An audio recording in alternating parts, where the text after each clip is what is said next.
বালুর ডাকু, মানে বালুর প্রিয় ডাকু, সে আবার কে? একটু খোলসা করে বলি। জমি বাড়ি গাড়ির পর এবার খেলার মাঠ দখলেরও চেষ্টা বালুর প্রিয় ডাকুর। শুধুমাত্র কোটি কোটি টাকার সম্পত্তি নয়, দখলদারির চেষ্টার পাশাপাশি বনগাঁ শহরের বিভিন্ন বাড়ির জমি থেকে শুরু করে খেলার মাঠ দখলদারির অভিযোগ উঠেছে তার বিরুদ্ধে। এমনকি অভিযোগ, দখলদারির জন্য কাঁটাতার দিয়েও ঘিরে দেন ব্যবসায়ীর বাড়ি। বনগাঁর এক প্রতিষ্ঠিত ভাস্কর শিল্পী তথা ব্যবসায়ী সিন্টু ভট্টাচার্যকে তার ব্যবসাও বন্ধ করে দিতে বাধ্য করে এই ডাকু। এমনকি শিল্পীর নামে একাধিক মিথ্যে মামলাও দায়ের করেন একাধিক থানায়। অভিযোগ, সমস্ত কিছুই ডাকু নিজের আধিপত্য খাটিয়ে করেন। শিল্পীকে কার্যত একঘরে করে দেন ডাকু। একাধিকবার মুখ্যমন্ত্রীর দ্বারস্থ হলেও মেলেনি সুরাহা। এমনকি লিখিতভাবে মমতা বন্দ্যোপাধ্যায়ের দপ্তরে আবেদন করেছিলেন এই শিল্পী। আবেদন করেছিলেন তার পরিবারের এবং ব্যবসা নিয়ে যাতে শান্তিতে কাটাতে পারেন সেই ব্যবস্থা হলে ভালো হয়। কঠিন সময় কাটাতে হয়েছে। এখন প্রাক্তন পৌরপ্রধান শঙ্কর আঢ্যর গ্রেপ্তারি প্রসঙ্গে প্রতিক্রিয়া দিতে গিয়ে ভাস্কর শিল্পী সিন্টু ভট্টাচার্য বললেন, ডাকাতি করাই ওনার ধর্ম। সৎ মানুষদের ওপর অন্যায় করলে চোখের জলের দাম দিতে হবে। পাশাপাশি আদি ও নব্য তৃণমূলের দ্বন্দ্বের কথাও উঠে এলো তার বক্তব্যে। শঙ্কর আঢ্যর কার্যকলাপকেই তিনি দায়ী করলেন দলের ভাবমূর্তি নষ্টের জন্য। বললেন, শঙ্কর আঢ্যর মতো লোকজনই তৃণমূলকে ভাঙিয়ে ব্যবসা করেছেন।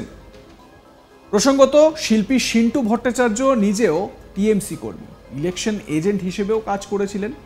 তবে শঙ্কর আঢ্যদের অত্যাচারে বাড়ি ছাড়া হয়ে থাকতে হয়েছে তাকে। তার দৃষ্টান্তমূলক সাজার দাবি জানাচ্ছেন শিল্পী স্বয়ং। সিন্টু ভট্টাচার্য, তার কি অভিযোগ, কি বক্তব্য শোনাবো আপনাদের।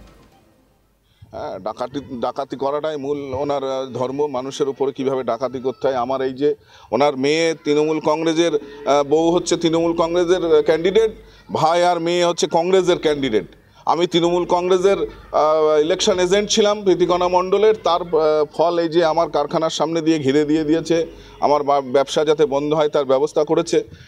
কিন্তু তো পৃথিবীটা গোল, সময় সব কিছু প্রমাণ করে। আজকে প্রমাণিত হচ্ছে জ্যোতিপ্রিয় মল্লিকের হাত ধরে, একটা চোরের হাত ধরে এই উত্থান। আজকে চোর শ্রীঘরে, আমি বলেছিলাম তার জন্য আমাকে 1 মাস বাড়ি থাকতে পারিনি, পুলিশ আমাকে খুঁজে বেরিয়েছে, দিনরাত আমার বাড়ির লোকের চোখের জল পড়েছে। আজকে তার দাম দিতে হচ্ছে, চোখের জলের দাম দিতে হবে। আমরা সৎ মানুষ, অন্যায় করি না কোনো দিন। আমরা যখন তৃণমূল কংগ্রেসটা করেছি, এরা কেউ তৃণমূল কংগ্রেসে ছিল না। এরা তৃণমূল কংগ্রেসের কলঙ্ক। যারা তৃণমূল কংগ্রেসটা অরিজিনাল করেছে তাদের জন্য দল কুলসিত হয়নি। দল যাদেরকে প্রথমে রেখে উত্থান হয়েছে, পরবর্তীকালে তাদেরকে সরিয়ে দিয়েছে। এই পাপের ফল আজকে ভোগ করছে দল ভোগ করছে নিজেদের পাপের ফল। দলের পোস্টার মমতা ব্যানার্জির ছবি রেখে যারা ব্যবসা করলো, তাদের জন্য আজকে দল কুলসিত। তৃণমূল কংগ্রেস কোনো অন্যায় করেনি। আমি এখনও বুক বাজিয়ে বলি, তৃণমূল কংগ্রেসটা আমি করি, এরা তৃণমূল করে না। এরা তৃণমূল কংগ্রেসের ব্যবসাটা করেন, তৃণমূল কংগ্রেসকে ভাঙিয়ে ব্যবসা করে। আমার ঘিরে দিয়েছে, আমার এটা ঘিরে দেওয়ার কারণ ওই যে বিরোধিতা। এক বাড়িতে একজন কংগ্রেস, একজন তৃণমূল, এটা তো হতে পারে না। এরা হচ্ছে এসবিপি পার্টি, সুবিধাবাদী পার্টি। যেখানে ক্ষমতা ব্যবহার করতে পারবো সেই জায়গাটাকেই আমি থাকবো। আমি তো বললাম, এরা ক্ষমতা আসলে অন্য দলেও চলে যেতে এদের হয় না। তৃণমূল কংগ্রেসে মা দাঁড়াচ্ছে, মেয়ে কংগ্রেসে দাঁড়াচ্ছে, হতে পারে নাকি? এই মাঠে ইমারতি ব্যবসা দীর্ঘ 2-4-5 বছর হয়েছে। যখন ওদের সূর্য মধ্য গগনে, তখন এই মাঠে ছেলেপেলেরা খেলাধুলো কিচ্ছু করতে পারেনি। এই মাঠ টোটাল আটকে রেখে দিয়েছিল। এই মাঠটাকে এখানে টোটাল কনস্ট্রাকশনের ব্যবসা চলতো এখানে। সেটা প্রতিবাদ করাতে আরও আমার উপরে বেশি করে রাগ। আরও দখলের চেষ্টা মানে অসামাজিক লোক যারা আছে তাদের দিয়ে, যারা অবৈধ ব্যবসা বাণিজ্য করে, তারা ওর হচ্ছে সব হাতা চামচা, তাদেরকে দিয়ে আমাকে থ্রেট করা, এই মাঠটাকে দখল করে নেওয়া। ক্লাবের যারা অরিজিনাল শিক্ষিত ভদ্রলোক, যারা সমাজের বিভিন্ন প্রতিষ্ঠায় চাকরি বাকরি করতেন, তারা এই ক্লাবের যারা ছিলেন সভাপতি, এটা তাদেরকে জোর করে সরিয়ে দিয়ে নিজে গায়ের জোরে ক্লাবের সভাপতি প্রেসিডেন্ট হয়ে নিজের লোককে সাজিয়ে নিয়ে টোটাল এলাকা দখল করে নিয়েছিল। ইডির কাছে আবেদন করব, পশ্চিমবঙ্গে যারাই আছে, পশ্চিমবঙ্গের যারা এইভাবে ক্ষতি করছে, তাদের প্রত্যেকের যেন শ্রীঘরে বাস হয়, আর অন্তত 20 বছরের নিচে ছাড়া না পায়। এদের যৌবনটা যেন না থাকে। যৌবন থাকলে এরা শুধু অর্থনৈতিকভাবেই না, সামাজিকভাবে নারী সুরক্ষার ক্ষেত্রেও এরা হচ্ছে বিষধর সাপ। তার ক্ষোভের কথা জানালেন এই শিল্পী সিন্টু ভট্টাচার্য, এবং তিনি বলছেন দল এখন পাপের ফল ভোগ করছে।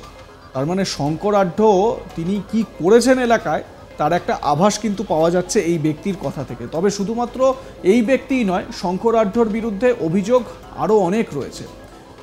এবং এই শঙ্করাঢ্য দলেরই এক যুব নেতা হিমাংশু বৈরাগী খুনের ঘটনাতেও অভিযুক্ত। আমার কলিগ দীপক এই বিষয়ে সার্বিক ব্যাখ্যা একটা তুলে ধরেছেন। কি বলেছেন তিনি, শুনবো তার বক্তব্য। দেখো, বনগাঁ পুরসভার প্রাক্তন চেয়ারম্যান শঙ্করাঢ্য, তাকে ইতিমধ্যেই অ্যারেস্ট করেছে ইডি। রেশন কেলেঙ্কারি সহ বিভিন্ন দুর্নীতির অভিযোগে তাকে ইতিমধ্যে গ্রেপ্তার করা হয়েছে। কিন্তু গ্রেপ্তার হওয়ার পর থেকেই তার বিরুদ্ধে একাধিক বিস্ফোরক অভিযোগ উঠে আসছে, চাঞ্চল্যকর ঘটনা চলে আসছে। আমরা কয়েকদিন আগে শুনতে পেয়েছিলাম যে এই শঙ্করাঢ্যর বিরুদ্ধে এক তৃণমূল কর্মী, যুব তৃণমূল কর্মী, তাকে খুন করার অভিযোগ উঠেছে।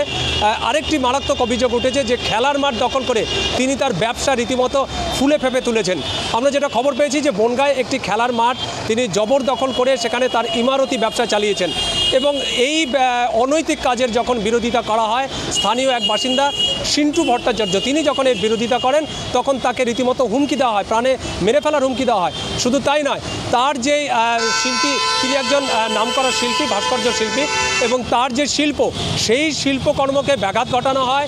তিনি যাতে আর এই কাজ করতে না পারেন সেই জন্য তাকে প্রায় একঘরে দেওয়ার চেষ্টা করা হয় এই শঙ্করাঢ্যর বিরুদ্ধে। এবং তিনি যখন থানায় যান, থানায়ও নাকি তার বিরুদ্ধে সেরকমভাবে সহযোগিতা করেনি। এইরকম একটি অবস্থায় যখন শঙ্করাঢ্যকে ইডি গ্রেপ্তার করে তখন তিনি মুখ খুলেছেন। তিনি বলেছেন যে আমাদের চোখের জল ফেলতে হয়েছিল এই শঙ্করাঢ্যর কারণে, এখন তিনি চোখের জল ফেলছেন। তিনি সৎ মানুষের চোখের জল ফেলিয়েছেন, এখন তাকেও চোখের জল ফেলতে হবে। তিনি এই শঙ্করাঢ্যর কঠোর শাস্তি দাবি করেছেন। তিনি বলেছেন যে যারা সৎ মানুষ, যাদের উপর এরকম ধরনের অত্যাচার করেছে এই শঙ্করাঢ্য কিংবা শঙ্করাঢ্যর অনুগামীরা, তাদের জন্য কঠোর শাস্তি হয়। দীপক দেবনাথ, আজ তক বাংলা। শঙ্করাঢ্য এবং তার অনুগামীদের কঠোর শাস্তির দাবি তুলছেন সিন্টু ভট্টাচার্যের মতন তৃণমূল কর্মীরা। তিনি বলছেন যে তৃণমূল তারাই করেছেন, আর যারা এই শঙ্করাঢ্যর মতন লোক তারা তৃণমূলকে সামনে রেখে ব্যবসাটা করেছেন। আমি কিছুক্ষণ আগেই আপনাদের হিমাংশু বৈরাগীর কথা বলছিলাম, তৃণমূলের যুব নেতা, এবং এই হিমাংশু বৈরাগীও শঙ্করাঢ্য এবং তার দলবলের যে অনৈতিক কার্যকলাপ, সেই কার্যকলাপের বিরুদ্ধে আওয়াজ তুলেছিলেন। সেই কারণেই এই হিমাংশু বৈরাগীকে খতম করে দেওয়া হয়েছে, এমনটাই অভিযোগ হিমাংশু বৈরাগীর পরিবারের তরফ থেকে। আর সেই কারণেই যখন এই শঙ্করাঢ্যকে গ্রেপ্তার করা হলো, সেই সময় চোখে জল চলে আসে হিমাংশু বৈরাগীর ঠাকুমার, বীণাপানি দেবীর। তার বাবা, মানে হিমাংশুর বাবা, তিনিও বলছেন যে ছেলের সঙ্গে কিভাবে অন্যায় করা হয়েছে।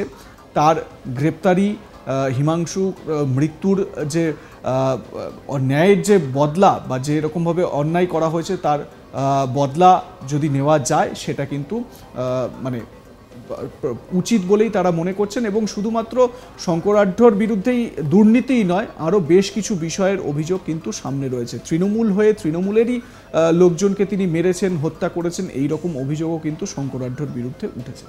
আপনারা কি মনে করেন? আপনাদের মতামত জানাতে ভুলবেন না কমেন্ট সেকশনে। দেখতে থাকুন আজ তাক বাংলা।